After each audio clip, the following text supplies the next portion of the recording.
وننزل من القرآن ما هو شفاء ورحمة للمؤمنين. السلام عليكم ورحمة الله وبركاته. حبايب قلبي الحلوين، عاملين ايه؟ يا رب تكونوا بخير وصحة وسلامة، كل سنة وانتم طيبين وتكونوا بألف خير بإذن الله.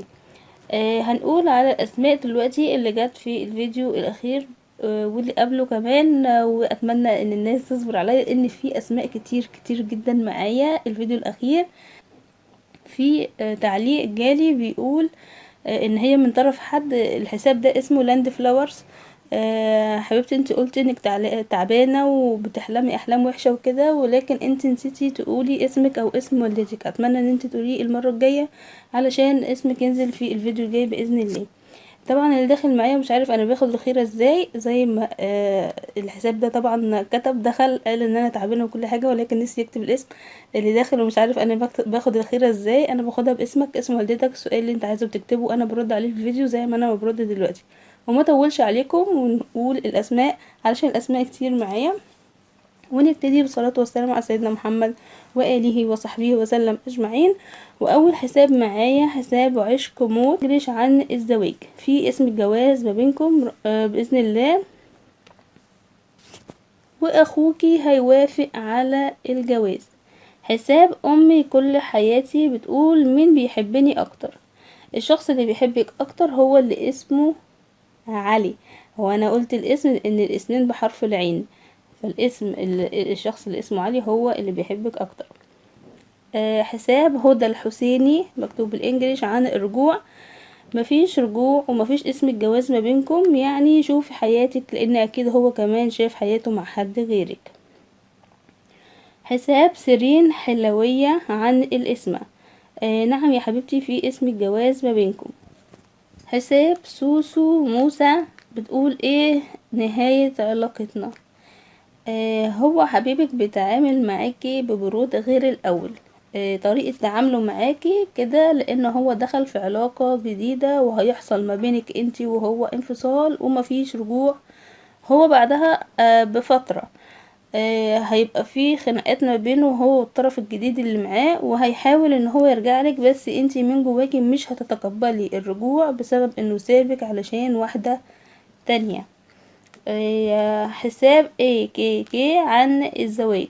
ايوه يا حبيبتي، في زواج ما بينك انتي وهو. حساب ليمار عن الزواج، في اسم ليكي السنة دي بإذن الله، ومن الشخص ده هيكون انتي تعرفيه من زمان، تمام، شخص من الماضي. الشخص ده هيساعدك في الجواز لانه بيحبك بصدق. حساب فان او بي، حبيبه قلبي، انا جاوبتك قبل كده في الفيديو اللي قبل اللي فات، ولكن انتي ممكن ما تكونيش شفتي الاسم او سمعتيه، ولكن انا هجاوبك تاني. وسؤالك كان عن الزواج. بتقولي عايزه اعرف اذا كان في اسم ما بينك انت وهو. هو في اسم ما بينك انت وهو، ولكن الزواج مش هيكون السنه دي، احتمال يكون السنه الجايه باذن الله. حساب الحياه لوفي، بتقول مع مين هكون سعيدة، ورسلت اسمين. الشخص اللي بحرف الخ هو من اسمتك في الزواج، وهو اللي هيساعدك بإذن الله. حساب هالة لولا، آه عشان بس يا حبيبتي ما تتلخبطيش، هو انتي في عندك سحر وفي عندك تلبس، يعني عندك الاتنين. علاجك هو صورة البروج وصورة الزلزلة.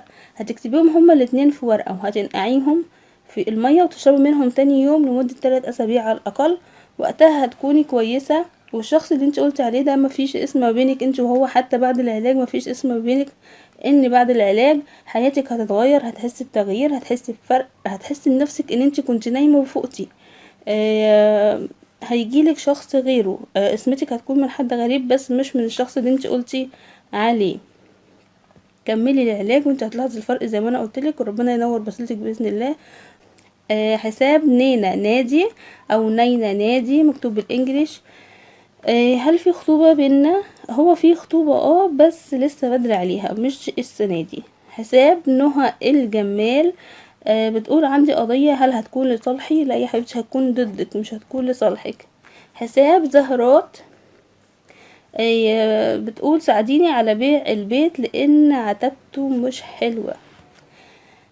بصي يا حبيبتي، خليكي معايا دلوقتي وانتبهي عشان تعرفي الحاجات اللي هتعمليها. شغلوا دايما في البيت صورة الواقعة، وهاتي ورقة بيضة بدون خطوط، مفيهاش اي خطوط، اكتبي فيها آية رقم 14 و15 من سورة المائدة بقلم زعفران، ولو مفيش يبقى قلم حبر ازرق عادي، وتعلقوا الورقة على حيطة في واجهة البيت كده، يعني كل اللي يخش يشوفها. تمام. ان شاء الله هيتم البيع بسرعة، ولكن اعملي زي ما انا قلتلك. وطبعا البيت لازم يتمسح بمية وملح كل يوم. حساب عاشقة المستحيل عن الدراسة، في نجاح ليك ان شاء الله يا حبيبتي بإذن الله. حساب حزينة بفراقهم عن الرجوع، في رجوع بينكم وفي اسم الزواج، ولكن الرجوع احتمال يطول شوية. حساب منى ليلي عن الرجوع، هو حاليا مفيش رجوع، ولكن بعد وقت احتمال يحصل رجوع. حاليا مفيش، ولكن احتمال، مش اكيد، احتمال يحصل رجوع، احتمال لا، بعد فترة طويلة جدا.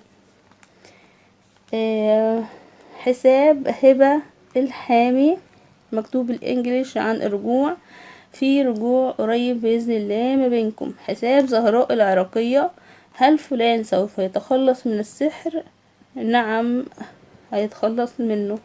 حساب شمس بغداد بتقول فلان عايز ايه مني؟ هو بيحبك وعايز يتجوزك، وانتي مفيش فيك سحر ولا تبع ولا اي حاجة. اما سؤالك التاني عن فلانة، بتقولي هي مريضة، فيها ايه؟ فهي فيها سحر قالب كل حياتها، عامل لها اوجاع، صداع، حاجات كده، انقلابات في حياتها. فعلاجها هو صورة الزلزلة، هتكتبها في ورقة وتنقعها في مية وتشرب منها تاني يوم طبعا لمدة 10 ايام او اكتر، ولازم الايام تتشرب ورا بعض، ما ينفعش ان هي تسيب يوم وتشرب يوم عشان العلاج يجيب نتيجة. حساب نور عن الاسم، اولا الشخصين دول اللي انت قلت عليهم مفيش اسم ليكي معاهم. الشخص الاول اللي هو بحرف السين ده نظراته ليكي تسلية، يعني بيمثل عليكي انه بيحبك، عشان بس عايز منك حاجة مش اكتر، بس هو في الاصل عايز يتسلى مش اكتر ويلعب بيكي لعبة الحب، فاحذري من الشخص ده اللي هو بحرف السين. اما الشخص التاني اللي بحرف الالف فهو نظراته ليكي عادية، مفيش في داخله اي حاجة من ناحيتك، واسمتك هتكون من شخص غريب. اما عن الحبوب اللي هي في جسمك فهتروح بالعلاج المستمر بإذن الله، بس هتاخد شوية وقت معاكي علشان تروح. حساب مصطفى كريم، هل هرجع للدراسة مرة تانية؟ هو مفيش تواصل تاني للدراسة، والشخص ده اللي انت قلتي عليه مفيش اي مشاعر من ناحيته ليكي، وجوازك هيكون تقليدي، يعني من اقاربك، اسم جوازك هتكون من حد من العيلة. حساب عاشقة كوريا وبيتس عن الزواج، مفيش اسم بينكم. حساب ام الحكاية الدافية أمورة عن الاسم، مفيش اسم السنة دي يا حبيبتي، ومفيش سبب لتأخير الزواج عندك، يعني في اي وقت هتلاقي العريس بيخبط على الباب كده، علشان مفيش عندك تأخير للزواج، مفيش سحر، مفيش تلبس، مفيش اي حاجة تمنع الزواج، بس ربنا لسه ما قسمش باسمتك. حساب رواء عدنان بتقول اليومين دول حاسه بتعب، ايه هو السبب؟ السبب ان في عين عليكي حسداكي. اكتبي صورة الزلزلة في ورقة وانقعيها، اشربي منها تاني يوم لمدة 10 ايام، ان شاء الله تبقي كويسة وتحسي بالاحسن باذن الله. بس ما فيش اسم للزواج السنة دي، ومفيش عندك سبب لتأخير الزواج، وعسى انه يكون بعد العلاج تحصل تغييرات بإذن الله، يكون تغييرات ايجابية في حياتك للأفضل.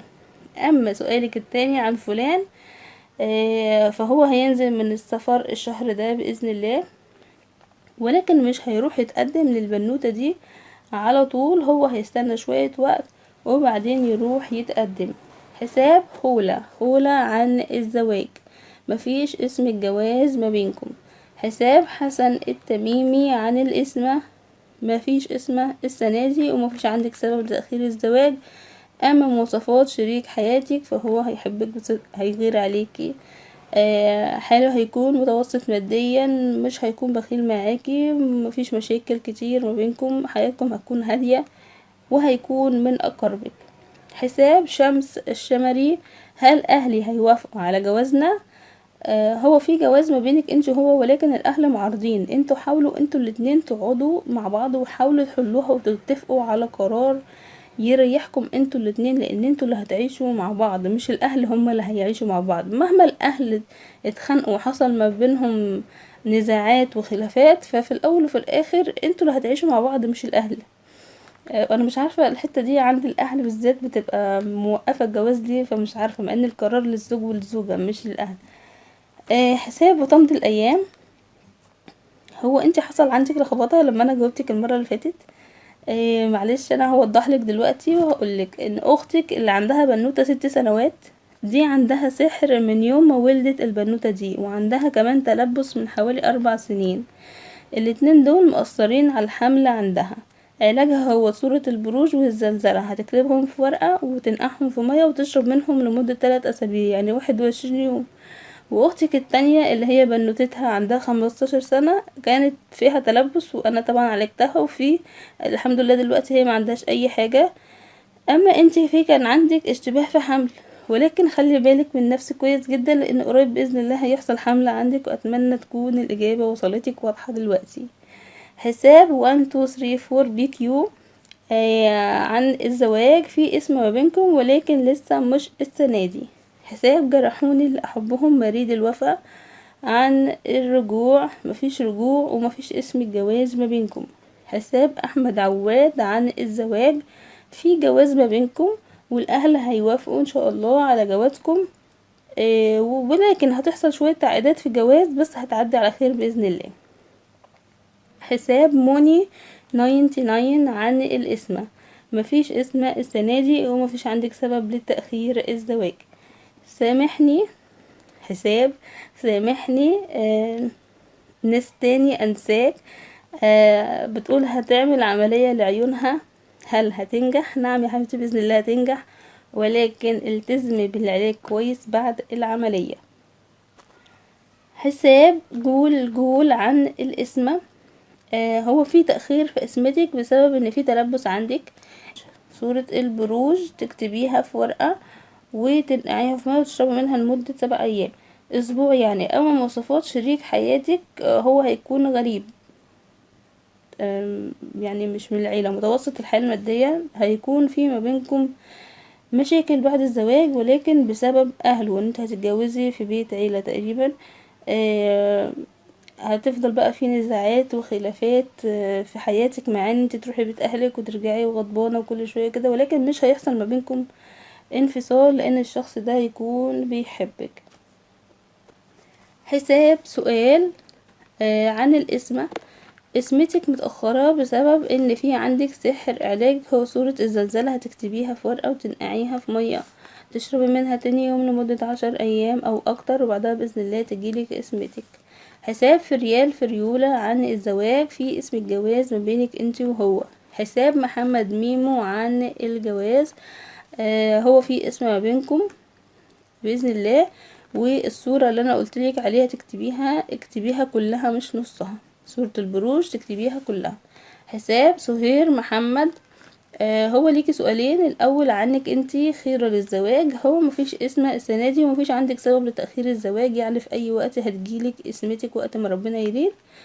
اما سؤالك التاني لاختك بتقولي انها مريضة دايما، ايه هو السبب؟ اختك فيها عين قوية جدا حسداها، ما بتلحقش تقوم، يعني مسافة ما بتحس ان هي كويسة بتلاقي نفسها وقعت تاني، صداع اوجاع، تحس ان هي فيها حاجات، يعني تروح تكشف الدكتور يقول لها مفيش حاجة، ممكن يقول لها ضغطك عالي هو اللي عامل فيكي كده، ضغطك واطي هو اللي عامل فيكي كده. فالسبب هو العين اللي فيها، ومحدش يستهون بحكاية ان فلان لما يقولك انت فيكي عين او محسود او الكلام ده، لان الحسد بمثابة سحر، يعني اللي عنده حسد اكن عنده سحر بالظبط، نفس الاعراض يعني. فاختك علاجها صورة الزلزلة، هتكتبها في ورقة وهتنقعها في مية وتشرب منها لمدة 10 أيام، وكل يوم هتقرا المعوذتين والإخلاص 3 مرات، يعني كل سورة منهم 3 مرات، والكرسي تتحصن بيها 3 مرات، آية الكرسي للتحصين 3 مرات تقراها كل يوم، وإن شاء الله بعدها هتكون كويسة. حساب بنوتة كيوت: عن الزواج في اسم الجواز ما بينكم. حساب الياس رعاب ايه زد عن الزواج. هو مفيش اسماء السنة دي ومفيش عندك سبب لتأخير الزواج. حساب زهرات للعافية. هو في عندك عين صغنونة كده حاسداكي يعني هي انتي مش متوفقة في حاجة في حياتك، في اوجاع كتير، لخبطة، اي حاجة في حياتك بتحصل لك هي بسبب العين اللي فيكي. حاولي ان انتي ما تحكيش اي حاجة لحد تخصك. علاجك هو صورة الزلزال، هتكتبيها في ورقة وتنقعيها في مية وتشربي منها لمدة 10 ايام او اكتر، وهتقري المعوذتين وتحصني نفسك بصورة الاخلاص 3 مرات في اليوم. حساب زهراء زهراء مكتوب الانجليش خيرة عامة. برضو في عين، في حسد. العين دي داخلة في كل تفاصيل حياتك، حتى لو جبتي اي حاجة تلاقي كله باصصلك عليها لو الحاجة دي كمان ما تستاهلش. في لبسك، بيتك، عيشتك، دايما كل حاجة تحسي بخنقة، فجأة تتضايقي بدون سبب، نحول في جسمك، صداع، ملكيش مزاج لأي حاجة، خلقك ضيق بسبب عيونهم عليكي. علاجك هو صورة الزلزلة، تكتبيها في ورقة وتشربي منها لمدة 10 ايام. طبعا هتكتبيها وتنقعيها، تشربي منها لمدة 10 ايام. وطبعا لازم تمسحي بيتك كل يوم مية وملح، اما يوم ويوم لا. وزي ما قلت محدش يحكي حاجة لأي حد تخصه، ان العين فلقة الحجر، وربنا يبعدنا عن العيون الوحشة. حساب وردة النرجس عن الرجوع. مفيش رجوع لان هو مش من اسمتك في الزواج. حساب ضوء القمر عن الاسمة والدراسة. في نجاح ليكي بإذن الله بتقدير متوسط، ولكن اسمتك متوقفة بسبب ان في عندك سحر من حوالي 7 سنوات. السحر ده موقف اسمتك. علاجك هو صورة الزلزلة، هتكتبيها في ورقة وتنقعيها في مية وتشربي منها لمدة 10 ايام، وال10 ايام لازم يكونوا ورا بعض، وان شاء الله بعدها تتيسر كل امورك. حساب دنيا مش عارفة ايه وما تحب واحد نظيف عن الزواج. هو في اسمه ما بينكم بإذن الله. حساب صمتي لغتي عن الدراسة. في نجاح بإذن الله حبيبتي السنة دي. حساب زوزو زوزو، هل في خطوبة ليا السنة دي؟ هو حاليا مفيش بسبب ان فيكي تلبس. التلبس ده هو اللي مانع اسمتك.